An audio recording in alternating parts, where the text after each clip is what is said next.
आराम से मतलब एक एक महीने में 20-25 टन तोड़ सकते हो जी। और हमारे यहाँ तो दिसंबर तक ये टारगेट रहता है कि हम लोग लगभग 800 से 1000 मन ले लें, मतलब 30 से 40 टन के बीच में कोशिश करते हैं कि मतलब वो मान के चलो ये 1.5 से 2 महीने में हमारा टारगेट रहता है। जी। तो ये सिर्फ टमाटर में ही पॉसिबल हो पाता है क्योंकि इतना हैवी ईल्डर रहता है ये। जी।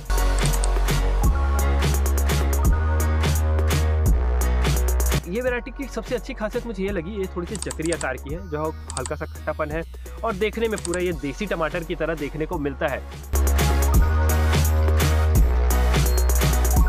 नमस्कार किसान भाई और साथियों, अतुल्य कृषि में आप सभी का स्वागत है। साथियों, इस वीडियो में हम लोग जो नई वैरायटी के बारे में बात करेंगे कि आखिरकार ये नई वैरायटी जो है वह किस तरह से निकल कर आती है, इसके एडवांटेज और डिसएडवांटेज क्या है, और साथ ही हम टमाटर की खेती के बारे में बात करेंगे कि टमाटर की खेती हम किस तरह से करें। तो साथियों, ये जो फसल है, यहाँ पर जो फील्ड तैयार किया गया है, ये जो है इसकी दूसरी फसल है। इससे पहले उन्होंने इसमें लौकी लेकर के रखा था और दूसरी यहाँ पर आप समझ सकते हैं ये जो है टमाटर लगा कर रखे हैं। तो इन्होंने एक बार जमीन तैयार किया और उसमें 2 फसल ले लिए। तो मल्चिंग कितने माइक्रोन का लगाया हुआ है, उनका ये मंडप का सेटअप कैसा है, जिसकी वजह से इन्होंने तो 2 क्रॉप इससे ले चुके हैं। तो इसके बारे में भी हम जानकारी लेंगे। तो ये वीडियो काफी इंटरेस्टिंग होने वाली है उनके लिए जो खेती में आना चाहते हैं, जो टमाटर की खेती करना चाहते हैं और नई वैरायटी के बारे में जानना चाहते हैं उनके लिए। तो इसमें हम टमाटर की खेती को लेकर के A to Z बात करेंगे कि आखिरकार जो है टमाटर की खेती किस तरह से हम करते हैं। नमस्कार, मेरा नाम भावेन चावड़ा है। आज चावड़ा फार्म में खड़े हैं जो कि रायपुर जिले के अंतर्गत आता है। सबसे पहले हम इसमें बात करेंगे नर्सरी के बारे में कि नर्सरी जो है इसमें कहाँ से लेकर के आई नर्सरी, कौन सी वैरायटी है। और जैसे कि इन्होंने बताया कि इसमें हम 2 फसल लगे लौकी लगा कर रखी थी, उसके बाद फिर इन्होंने टमाटर लगाया हुआ है। तो बरसात के समय आपको किस तरह से इसकी टीपी करनी है वो भी काफ़ी विशेष हो जाता है। ये वैरायटी जो है ये परी वैरायटी है ननहेम्स की और ये हमने खुद तैयार की थी और ये 12 से 15 अगस्त के बीच में हमने ट्रांसप्लांट किया है जी। और मुख्यतः यहाँ पे साहो वैरायटी ज़्यादा चलती थी पर इसकी हमें उनसे साहो वैरायटी से बहुत सारी खूबियाँ ज़्यादा लगी, तो उस कारण हमने इस साल इसको लगाया है बड़े एरिया में। एक फील्ड में साहो भी है पर ये भी हमें बहुत हद तक अच्छी लग रही है। जी। तो वैरायटी के बारे में हम डिस्कशन करेंगे ही सर, क्योंकि जब तक हम नई वैरायटी को इंट्रोड्यूस नहीं करेंगे, उसके बारे में डिस्कस नहीं करेंगे, तब तक फार्मर को नई चीज़ों के बारे में पता ही नहीं चलेगा। तो इसके हम एडवांटेज के बारे में बात करेंगे और डिसएडवांटेज के बारे में बात करेंगे। तो जैसे कि सर आपने बताया कि नर्सरी आप खुद से तैयार कर रहे हैं, तो जैसे कौन कौन सी और वैरायटी आप तैयार करते हैं, किस किस की नर्सरी तैयार करते हैं उसके बारे में बताएंगे। टमाटर की हम लोग जो भी किसान हमें डिमांड करता है वो वैरायटी हम उनको उगा करके प्लग ट्रे नर्सरी में तैयार करके देते हैं। ना सिर्फ टमाटर की, दूसरी फसलें गोभी, भांटा, मिर्चा। और सर नर्सरी जैसे टीपी करते हैं उस समय, तो हमको क्या क्या सावधानी रखनी चाहिए, क्या ध्यान देना चाहिए उसके बारे में बताएंगे। अगस्त का महीना बहुत ज़्यादा झड़ी वाला रहता है, बहुत ज़्यादा पानी गिरता है, तो उस टाइम में हमें वो विंडो के लिए तैयार रहना है कि जब थोड़ा सा हमें मौसम समय दे, जी। पानी ना गिरता रहो, बहुत पचपचाहट ना हो खेत में, तो वो विंडो के लिए हम लोग वेट करते हैं और ताकि हम उस छेदे को थोड़ा बहुत भुरभुरा करके, कोड़ा करके फिर उसमें टीपी करें। जी। और एक स्वस्थ नर्सरी का बहुत बड़ा रोल रहता है। जी। जब अगस्त के टाइम में ट्रांसप्लांट करते हैं तो थोड़ी सी हार्डी नर्सरी रहती है, तो उसके सर्वाइवल के रेट और डैम्पिंग ऑफ लगने के चांसेस बहुत कम रहते हैं। जी। और उस टाइम में थोड़ा सा, क्योंकि पुराना बेड रहता है, तो थोड़ा सा हम छेदे को कोड़ा कर देते हैं, भुरभुरा करके फिर उसमें ट्रांसप्लांट करते हैं फसल को। जी। दूसरा इसमें हम बात कर लेते हैं साथियों, इसमें फील्ड प्रिपरेशन किस तरह से देना है, बेसल खाद हमको क्या देना है, उसके बारे में बात कर लेते हैं। ये फील्ड तैयार हमने ये दूसरी फसल है जी। हमने बरसात में सबसे पहले इसमें लौकी लिया था जी। उसके बाद फिर अगस्त में हमने टमाटर इसको लिया है जी। और खेत जो तैयार किया था हमने गर्मी में ही कर लिया था। जी। प्लॉ पहले करते हैं, प्लॉ करने के बाद हम लोग डिस्क हैरो चलाते हैं। जी। डिस्क हैरो के बाद में फिर हम लोग पंजा, कल्टीवेटर और उसके बाद में रोटावेटर, फिर हम लोग रो टू रो 6 फीट जैसे ये है, तो हम 6 फीट में हम लोग ओपन रीजिंग करते हैं। ओपन रीजिंग में फिर हम लोग अंदर खाद, रासायनिक खाद, ऑर्गेनिक खाद। जी। तो उसका पर एकड़ में अगर बात कर सकते हैं क्या सर, पर एकड़ में क्या हम लोग SSP जी 4 बोरी तक डालते हैं। फिर पोटाश हो गया, मैग्नीशियम हो गया, वो भी थोड़ा सा ऐड कर देते हैं। पोटाश 25 से 50 किलो तक डाल सकते हैं जी। और मैग्नीशियम 25 किलो। तो वो और आजकल हम लोग थोड़ा सा एक कॉम्प्लेक्स बेसल फर्टिलाइज़र आता है आरामीला जी, वो भी डाल रहे हैं 25 किलो एकड़ का। जी। उससे क्या, उसमें सारे न्यूट्रिएंट रहते हैं, NPK से लेके सेकेंडरी जो मैग्नीशियम, कैल्शियम। कैल्शियम के लिए अलग से उसका एक और प्रोडक्ट आता है, कैल्शियम नहीं रहता उसमें, सल्फर हो गया और फिर बाकी सूक्ष्म तत्व भी उसमें रहते हैं, तो वो भी हम लोग थोड़ा सा उसमें 25 किलो जितना पर एकड़ डालते हैं। जी, बेसल में सारी चीज़ें दे दी। जी जी जी। उसके बाद फिर रोटो रेडिएशन आपने जैसे 6 फीट बताया। हाँ हाँ, फिर मांदा बंद करके जी। फिर उसको फ्लैट बेड करके डमरू एक इम्प्लीमेंट रहता है उससे, फिर हम लोग ड्रिप फ्लश करके उसको लगा के फिर मल्चिंग करके फिर ये बांस वांस की तैयारी कर लेते हैं पूरी। तो सर जैसे कि आपने बताया हमारी लौकी के बाद दूसरी फसल है, तो इसमें हम जैसे मल्चिंग देख पा रहे हैं, तो इसमें जो है व्हाइट एंड ब्लैक है, तो मल्चिंग भी उसी समय से लगा हुआ है और स्टेकिंग। जी, मल्चिंग भी उसी समय का है, स्टेकिंग भी उसी समय की है, जी। पहली क्रॉप की ही, बस उसमें हमने पहले क्रॉप को हटाया और टमाटर टीपी कर दिया इसमें। जी, तो ये मल्चिंग कितने एमएम की है सर? ये 25 माइक्रोन की है, जी व्हाइट एंड ब्लैक, क्योंकि ये समर में हमने ली थी पहली क्रॉप, तो उसमें व्हाइट एंड ब्लैक यूज़ किए थे। जी। अब इसमें जैसे कि प्लांट टू प्लांट डिस्टेंस आपने क्या रखा हुआ है उसके बारे में बताएंगे? Plant to plant distance 1 feet ही रखें। जी। अब इसमें जैसे कि हमारी फसल जो है वो लगभग 25 से 1 महीने की हो गई, उसके बाद फिर इसमें हम बंधाई करते हैं सर, तो उसको बंधाई को किस किस तरह से आपने किया हुआ उसको थोड़ा सा बताएंगे? शुरुआत में जैसे पेड़ थोड़ा सा 6-7-8 इंच का होता है, तो पहले ये जूट सुतली से हम ये काले तार में बांध देते हैं ताकि पेड़ गिरे नहीं। जी। क्योंकि बरसात के मौसम में अगर गिरा रहेगा पेड़ तो बीमारी बहुत ज़्यादा लगती है। जी। तो जैसे 8-10 इंच का होता है तो हम जूट सुतली से पहले उसको बांध लेते हैं दोनों तरफ से, फिर थोड़ा सा बड़ा होता है तो उसको जिगजैग करके सफ़ेद धागे से और फंसाने की कोशिश करते हैं। जी। उद्देश्य वो रहता है कि किसी भी हाल में कोई भी प्लांट का पार्ट सॉइल के कांटेक्ट में ना रहे, जी। क्योंकि ब्लाइट लगने के भी बहुत ज़्यादा चांसेस रहते हैं। तो वो मेन फोकस रहता है बरसात में प्लांट्स को ब्लाइट से बचाने के लिए, इसलिए थोड़ी सी स्टेकिंग अच्छी, बंधाई अच्छी इसमें बहुत ज़्यादा लगती है। जी।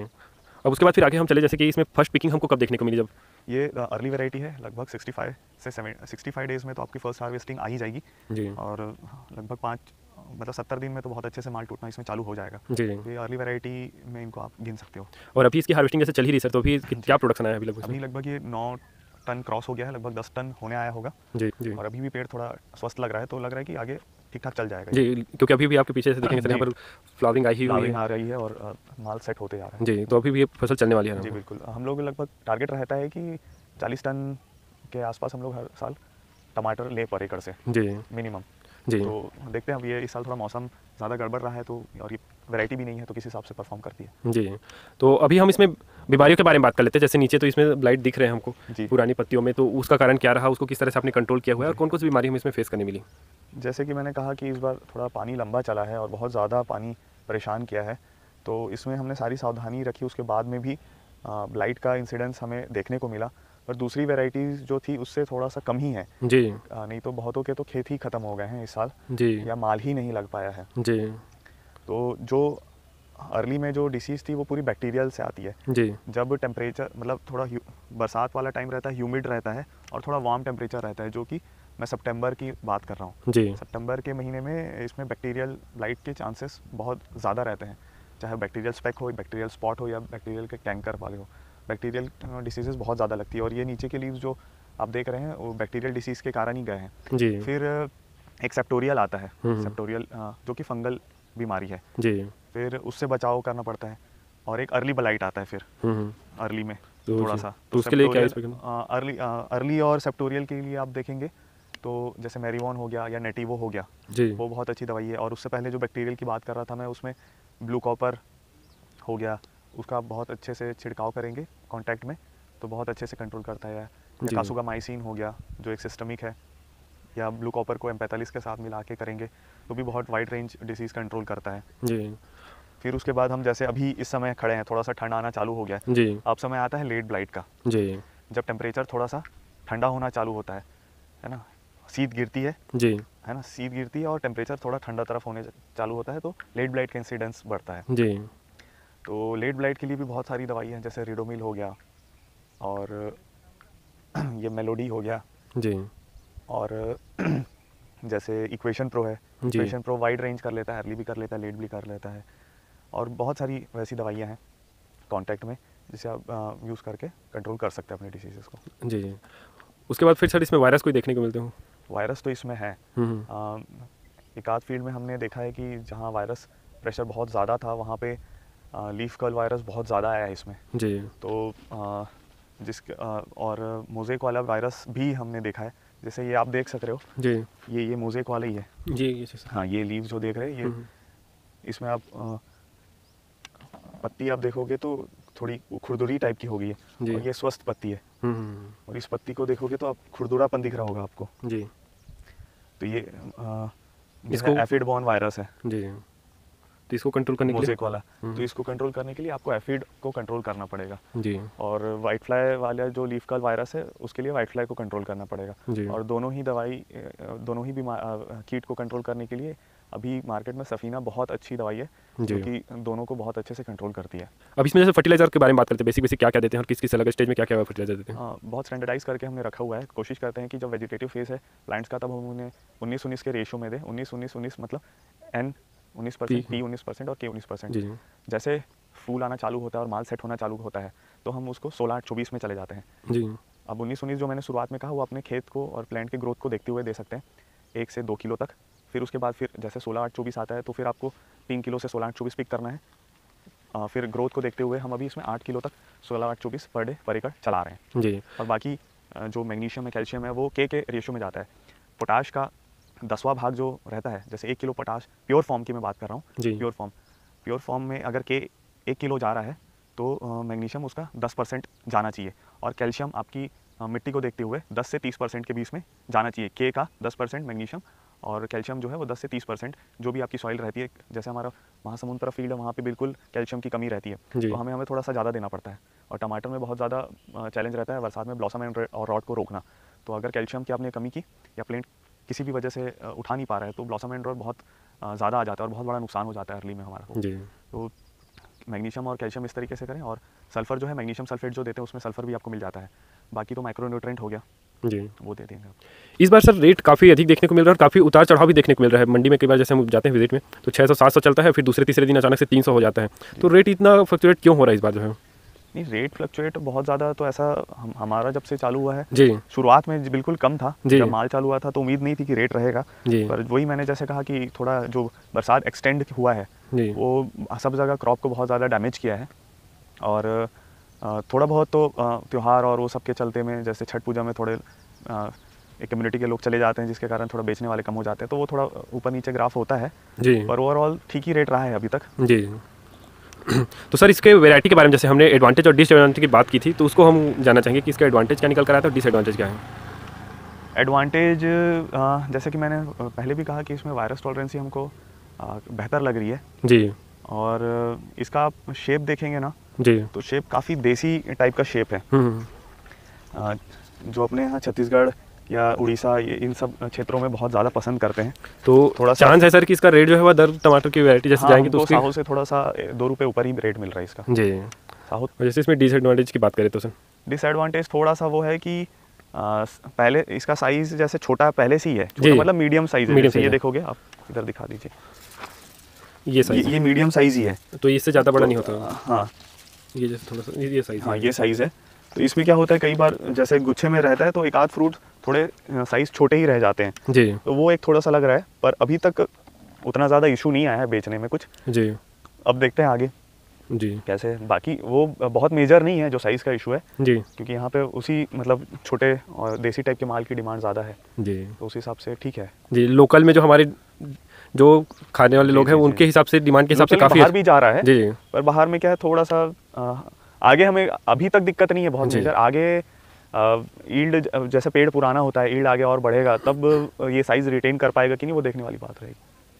और सर जैसे कि इसमें हम बात करें रेट जैसे कई बार बहुत कम हो जाता है जैसे आने वाले समय में ठंड अच्छी पड़ी तो उसमें रेट काफ़ी कम हो जाएगा तो उस पर आप क्या काम करते हैं उसके बारे में बताएंगे? जैसे रेट कभी कम हो जाता है तो उसके लिए फिर जैसे चांसेस जितने रहते हैं रिस्क उतना ही रहता है जी। अब जैसे इस साल रेट है तो क्या पता कमिंग ईयर्स में नेक्स्ट ईयर में बहुत ज़्यादा लगे तो रेट ना भी रहे तो वो एक पहलू है बोलोगे प्लस है तो माइनस भी है जी। पर उसके लिए हम लोग कोशिश करते हैं कि ईल्ड अच्छा रखे अपना जी।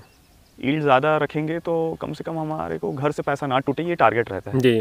और कई किसान भाई जैसे रेट कम होने लगा तो फिर उसमें खाद पानी छोड़ देते हैं। हम लोग कोशिश करते हैं कि जो सस्ते खाद है उससे ही बेहतर ईल्ड कैसे ले वो टारगेट रहता है हमारा जी। और फिर सेकंड ऑप्शन प्रोसेसिंग इंडस्ट्री को देने का रहता है जी जो केचप बनाती है। जैसे इंडस मेगा फूड पार्क है सिमगा में यहाँ पे जी उन लोग को भी देते हैं तो वो लोग भी मिनिमम सपोर्ट प्राइस दे देते हैं हमको 3 से 4 रुपये।